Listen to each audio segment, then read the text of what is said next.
Just एक minute Nishikant जी, भाई कौन सा point of order? Chair rule time मत काटिए। Rule number Please bring house in order. Never disturb a single speaker. Amol क्या हो रहा है? स्पीकर साहब देख लेंगे जो आपने जो पॉइंट ऑफ ऑर्डर उठाया है वो देख लेंगे। श्री अमोल कोले जी, श्री अमोल कोले। निशिकांत जी का कोई पॉइंट ऑफ ऑर्डर है? अमोल कोले। धन्यवाद अध्यक्ष महोदय। अध्यक्ष महोदय, आज मैं खुद को गौरवान्वित महसूस कर रहा हूं क्योंकि कौन सा रूल है? रूल पूछिए। जस्ट एक मिनट निशिकांत जी, भाई कौन सा point of order? Chair rule time मत काटिए। रूल नंबर निकालिए। स्पीकर का डायरेक्शन। 1 मिनट। ये कुछ भी टाइम पास है। Yes okay, thank you. 115 हाँ ठीक है।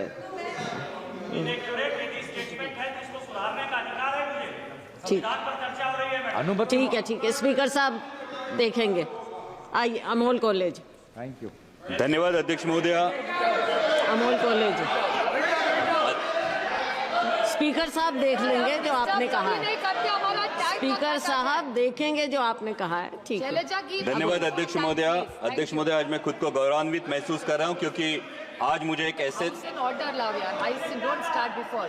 Please bring house in order. Never disturb a single speaker. Amol speaker साहब देख लेंगे जो आपने जो पॉइंट ऑफ ऑर्डर उठाया है वो देख लेंगे। आप चेयर को इंटिमेट करना चाहते हैं? चलिए। चेयर की रोनी की समझ सुन रहे हैं आप? टाइम मत काटिए। हाँ, इट्स नॉट हिज फॉल्ट। कोले जी। धन्यवाद अध्यक्ष महोदय। आज मैं खुद को गौरवान्वित महसूस कर रहा हूं क्योंकि आज मैं एक ऐसे दस्तावेज पे अपनी बात रखने का मुझे सौभाग्य प्राप्त हुआ है जो हमारे लोकतंत्र की प्रेरणा है और हर भारतीय की जीवन का मार्गदर्शक तत्व भी है। अध्यक्ष महोदय, जब हमें आजादी मिली तब कई देशों ने हमारा मजाक उड़ाया था, क्या हो क्या रहा है? लेकिन गर्व की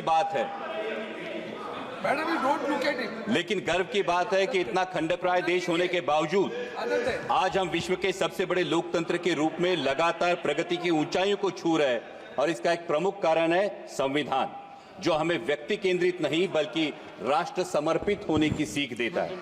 अध्यक्ष महोदय, मैं उस महाराष्ट्र की भूमि से आता हूं जहां 350 साल पहले छत्रपति शिवाजी महाराज ने एक आदर्श प्रस्तापित किया था, रयतेच राज्य स्वराज्य।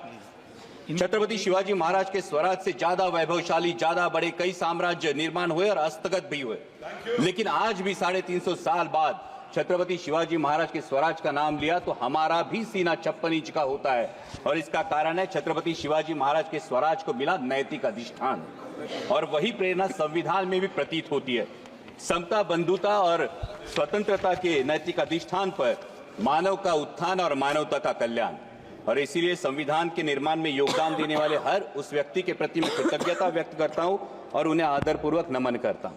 अध्यक्ष महोदय, जब हम अमृतकाल की बात करते हैं, जब अमृत की बात हो तो हलाहल की बात तो निकलती है और जब हलाहल की बात निकले तो मंथन तो होना चाहिए, लेकिन मेरा ये मानना है कि इस मंथन में पुराने जख्मों को कुरेदने से अच्छा है कि वर्तमान का परीक्षण करे और भविष्य का अवलोकन करे। अध्यक्ष महोदय, संविधान ने संसद को संवैधानिक व्यवस्था में प्रमुख स्थान दिया है, लेकिन दुर्भाग्य की बात है कि कई बार हम संसद को राजनीतिक अखाड़े में बदला हुआ अनुभव करते हैं। व्यक्तिगत टिप्पणियां और नारेबाजी की वजह से कई बार संसद की कार्यवाही भी स्थगित करनी पड़ती है। किसी नेता का किसी पूंजीपति से क्या संबंध है, कौन नेता किसकी फ्लाइट में कहां गया या किस विदेशी नेता ने किस नेता को डोनेशन दिया, इन बातों से हमें लगता है ये महत्वपूर्ण होना चाहिए कि हमारे देश के किसान की, नौजवान की, आम आदमी की आवाज यहां उठाई जाती है या नहीं, उसकी समस्या का यहां समाधान होता है या नहीं। अध्यक्ष महोदय, हम देशहित के मुद्दों पर चर्चा चाहते हैं, बहस चाहते हैं, ना कि राजनीतिक नारेबाजी, और ये सत्ता पक्ष हो या विपक्ष, दोनों को ध्यान में रखना चाहिए। अध्यक्ष महोदय, संविधान में सामाजिक, आर्थिक और राजनीतिक न्याय की बात की है। जब आर्थिक न्याय की बात हो तो हमें सोचना चाहिए कि क्या हम सही मायने में देश की जो सबसे बड़ी आबादी है उन किसानों को आर्थिक न्याय प्रदान कर सके, उनकी मेहनत का, उनकी फसल का क्या उन्हें सही दाम मिल पा रहा है। प्याज हो, सोयाबीन हो, दूध हो या कपास उत्पादक, किसी भी किसान से अगर आज हम पूछे कि वह आज की स्थिति में वो खेती आउट ऑफ चॉइस कर रहा है या आउट ऑफ कंपल्शन, ये तो मानना पड़ेगा, हर किसान को ये कहना पड़ेगा, ये आउट ऑफ कंपल्शन उसे खेती करनी पड़ रही है, क्योंकि उसके पास दूसरा कोई चारा नहीं है, रोजगार का दूसरा कोई जरिया नहीं है। सरकार किसान सम्मान जैसी योजनाएं तो लाती है, लेकिन किसान का असली सम्मान तभी होगा जब उसकी फसल को सही दाम मिलेगा। किसानों के हित में देश की इंपोर्ट और एक्सपोर्ट पॉलिसीज बनाई जाएंगी। जो आर्थिक न्याय की बात किसानों को लागू होती है, वही बात देश के नौजवानों को भी लागू होती है। संविधान में गरिमापूर्ण जीवन की बात की गई है, लेकिन हर इंटरव्यू की लाइन में खड़े हुए नौजवान युवकों की भीड़ देखे या प्यून की नौकरी के लिए पीएचडी के छात्र कतार में खड़े देखे, तो हम ये सोचने पर मजबूर हो जाते हैं कि क्या देश के भविष्य को हम गरिमापूर्ण जीवन दे रहे हैं? क्या उनकी शिक्षा के अनुसार उन्हें आर्थिक न्याय दे पा रहे हैं? अध्यक्ष महोदय, जब सरकार कहती है कि वो 80 करोड़ देशवासियों को मुफ्त में राशन देती है, इसके अभिनंदन के साथ ही हमें अंतर्मुख होकर यह भी विचार करना होगा कि आजादी के 75 वर्षों बाद भी अगर 80 करोड़ देशवासियों को मुफ्त में राशन देना पड़े, तो क्या यह उपलब्धि है या विफलता? क्योंकि जनता मुफ्त का राशन नहीं बल्कि हक का रोजगार मांग रही है, और मुफ्त के राशन से गरिमा नहीं बढ़ती, हक के सम्मानजनक कमाई से बढ़ती है। अध्यक्ष महोदय, जब सामाजिक न्याय की बात आती है तो हमें ध्यान रखना चाहिए कि हमारा धार्मिक ग्रंथ, चाहे जो भी हो, वो गीता हो, बाइबल हो, कुरान शरीफ हो या गुरु ग्रंथ साहिब हो, उसे हमें दिल में रखना जरूर है, लेकिन दिमाग में सबसे पवित्र राष्ट्रीय ग्रंथ संविधान को रखना होगा। हिंदू, मुसलमान, सिख, ईसाई कोई भी हो, वो दहलीज के अंदर, लेकिन दहलीज के बाहर कदम रखते ही उसे सिर्फ और सिर्फ भारतीय बनना होगा। तभी तो संविधान के धर्मनिरपेक्षता के तत्व का सम्मान होगा। किसी मस्जिद के नीचे क्या है या मंदिर के पीछे क्या है, इस चर्चा में जाने वाला न्यायपालिका, मीडिया तथा सरकार का वक्त अगर राष्ट्र निर्माण और देशवासियों की प्राथमिकता के लिए सदुपयोग में लाया जाएगा, तो इसमें देश का हित होगा।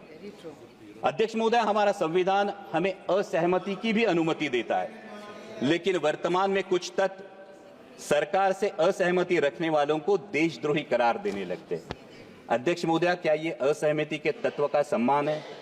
देश को आजाद कराने वाले सत्याग्रहियों और क्रांतिकारियों के बीच भी आजादी के मार्ग को लेकर असहमति जरूर थी, लेकिन दोनों का मकसद एक ही था, देश की आजादी। और इसी प्रकार आजाद भारत में भी असहमति का मकसद एक ही होना चाहिए, वो है देश हित। अध्यक्ष महोदय, डॉक्टर बाबा साहेब आंबेडकर ने कहा था कि संविधान मात्र एक कानूनी दस्तावेज नहीं है, बल्कि हमारे जीवन का सारथी है। लेकिन आज हमारी शिक्षा प्रणाली में नागरिक शास्त्र का अध्ययन महज 20 मार्क के लिए होता है, महज 20 मार्कों के लिए। और शालेय शिक्षा के बाद तो जैसे आम नागरिक का नागरिक शास्त्र से हाथ ही छूट जाता है। आज हम देख रहे हैं कि शहरी आबादी लगातार बढ़ती जा रही है, लेकिन शहरों में वोटिंग परसेंटेज लगातार घटता जा रहा है। कई मतदाताओं तो ये तक पता नहीं होता कि स्थानिक स्वराज्य संस्थाओं का काम क्या है, विधानसभा का काम क्या है और संसद का काम क्या है। और ये भी वास्तविकता है कि कई बार मतदान जाति के आधार पर होता है या फिर धर्म के आधार पर होता है। इस स्थिति से उभरने के लिए हमें नींव मजबूत करनी होगी, न कि सिर्फ स्कूलों में बल्कि कॉलेजों में, कॉर्पोरेट में, कंपनियों में संविधान के प्रति सजगता के लिए हमें ठोस कार्यक्रम के बारे में सोचना होगा। और अध्यक्ष महोदय, अंत में मैं बात करूंगा राजनीतिक न्याय की। हमारे संविधान ने एक व्यक्ति एक वोट का अंगीकार किया है, और यह संविधान की खूबसूरती है कि देश की झुग्गी झोपड़ी में बसने वाले एक सामान्य देशवासी को भी एक मत का अधिकार है, और देश के आदरणीय प्रधानमंत्री जी को भी एक ही मत का अधिकार है। और इसलिए मैं मानता हूं कि हमारा वोट ये सिर्फ संविधान ने दिया हुआ अधिकार नहीं, ये हमें दिया हुआ एक बेशकीमती उपहार है। लेकिन अध्यक्ष महोदय, अगर हमारी कोई बेशकीमती चीज अगर खो जाती है या चोरी हो जाती है, तो हम क्या करते हैं? हम शिकायत करते हैं। और अगर दरोगा कहे कि चोरी हुई नहीं, तो हम क्या करते हैं? फिर हम अपने आप से तहकीकात करने की कोशिश करते हैं, हम तफ्तीश करने की कोशिश करते हैं। लेकिन अध्यक्ष महोदया, महाराष्ट्र के विधानसभा चुनाव में कई मतदाताओं को आशंका है कि या तो उनका दिया हुआ वोट खो गया या फिर चोरी हो गया। लेकिन दरोगा ने कहा ऐसा कुछ नहीं हुआ। और इसलिए महाराष्ट्र, सर ये तो लोगों का कहना है, इसलिए महाराष्ट्र के सोलापुर जिले के मार्कड़वाड़ी के लोगों ने बैलेट पेपर पर यह जानने की कोशिश की कि उनका मत गया कहां, लेकिन प्रशासन ने इस पर रोक लगा दी। इन्होंने मैं ये डिस्क्लेमर ही देता हूं, मैं ईवीएम से आया हूं, लेकिन जिन मतदाताओं की ये आशंका है उन मतदाताओं की बात यहां रखना मैं समझता हूं मेरा कर्तव्य है। ना उन्होंने इलेक्शन पे अविश्वास दिखाया था, ना उनको फैसले पे आपत्ति थी, क्योंकि वहां पे तो उम्मीदवार जीत के आया है, उम्मीदवार जीत के आया है। फिर भी लोग जानना चाहते हैं वोट कहां गया, खो गया या चोरी हो गया। लेकिन उन्हें ये करने से मना करना क्या ये राजनीतिक अधिकार है? अध्यक्ष महोदय, लोकतंत्र में चुनाव प्रक्रिया की बहुत अहम प्रक्रिया है और महाराष्ट्र में विधानसभा चुनाव के बाद, जैसा मैंने कहा, मैं चुन के आया हूं ईवीएम पे, लेकिन मतदाताओं में एक संभ्रम है, एक असमंजस है और कई सारे संदेह, कई सारी आशंका है। लोकसभा चुनाव के बाद महज 6 महीनों में लाखों मतदाताओं के नाम मतदाता सूची में जुड़े हैं और इलेक्शन कमीशन बार बार मांग करने के बाद भी ये सूची विपक्ष को नहीं सौंप रही है। उसी के साथ में जो सुप्रीम कोर्ट की गाइडलाइंस थी, जो 5% वीवीपैट कंट्रोल यूनिट और बैलेट यूनिट का वेरिफिकेशन होना था, ये सुप्रीम कोर्ट के गाइडलाइन के बावजूद अचानक इलेक्शन कमीशन ने नई एसओपी जारी की है जिसमें ये वेरिफिकेशन नहीं होगा, बल्कि पूरी मेमोरी बर्न करके सिर्फ उसमें मॉक पोल कराया जाएगा। तो इससे असमंजस और भी बढ़ जाता है। हमारी मराठी में कहावत है, कर नाही त्याला डर कशाला, कुछ किया ही नहीं तो डरते क्यों, हाथ कंगन को आरसी क्या। और इसलिए अध्यक्ष महोदया, ये शंका उत्पन्न होती है, क्या कुछ छुपाने की कोशिश हो रही है? क्या दाल में कुछ काला है या पूरी दाल ही काली है? अध्यक्ष महोदय, लोकतंत्र की मजबूती के लिए जनता का, ये हम और उनकी बात नहीं है, सत्ता पक्ष विपक्ष की बात नहीं है अध्यक्ष महोदया, लेकिन लोकतंत्र मजबूत रहने के लिए जनता का चुनावी प्रक्रिया पर विश्वास कायम रहना बहुत जरूरी है। और चुनाव आयोग का गठन ही फ्री और फेयर इलेक्शन के लिए हुआ है। इसलिए आपके माध्यम से मेरी दरखास्त है कि 5% ईवीएम में मॉक पोल की जगह वोट वेरिफिकेशन कराया जाए और साथ ही में चुनाव प्रक्रिया में अधिक पारदर्शिता लाने के लिए ईवीएम का लॉग डेटा उम्मीदवारों को दिया जाए।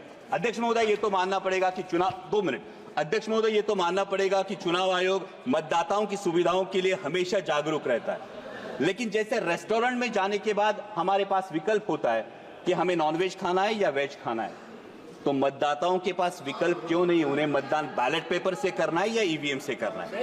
जिसका बैलेट पेपर पर विश्वास हो वो बैलेट पेपर से मतदान करे, जिसका ईवीएम पर विश्वास हो वो ईवीएम पर मतदान करे। ये अवसर है अध्यक्ष महोदया, देश के, विश्व के सबसे बड़े लोकतंत्र के पास एक अवसर है कि अमृत काल में माननीय प्रधानमंत्री जी के नेतृत्व में एक ऐसी व्यवस्था बने कि पूरे देश में मतदाता को पता चले कि उसका वोट गया कहां है, तभी तो लोकतंत्र मजबूत होगा। और अंत में इतना ही कहूंगा अध्यक्ष महोदया, राष्ट्र प्रथम के साथ स्वतंत्रता प्रथम, समानता प्रथम, बंधुता प्रथम और धर्मनिरपेक्षता प्रथम का अगर हमारे जीवन में अंगीकार हो तो वर्तमान में संविधान का सम्मान और बढ़ेगा और भविष्य में हमारा लोकतांत्रिक गणराज्य विश्व की महाशक्ति बनकर उभरेगा। और इसीलिए छोड़ो कल की बातें, कल की बात पुरानी, नए दौर में लिखेंगे मिलकर नई कहानी, हम हिंदुस्तानी। जय हिंद। शंभवी जी,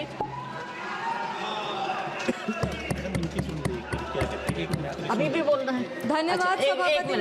एक मिनट ऑनरेबल मेंबर। संविधान पर चर्चा हो रही है महोदया, और संविधान की हत्या हो ये संभव नहीं है। हम लोग यहाँ चुपचाप बैठने के लिए नहीं है। अभी इन्होंने जलियांवाला बाग कांड की बात कही कांग्रेस के स्पीकर ने, बड़ा ही दुर्भाग्यपूर्ण था।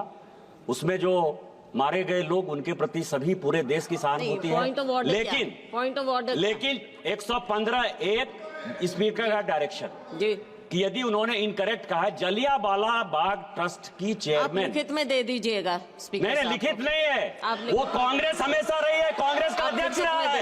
यदि जलियांवाला बाग में कुछ नहीं हुआ है तो कांग्रेस दोषी है। आप अपने दोस्त को सरकार के ऊपर नहीं ला सकते हो। मेरे कहने का मतलब केवल इतना ही है कि कांग्रेस ने यदि जो शहीद हुए, शंभवी जी का नाम लिया है मैंने, शंभवी जी बोले। धन्यवाद आप लिखित में दे दीजिए। धन्यवाद सभापति महोदय, आपने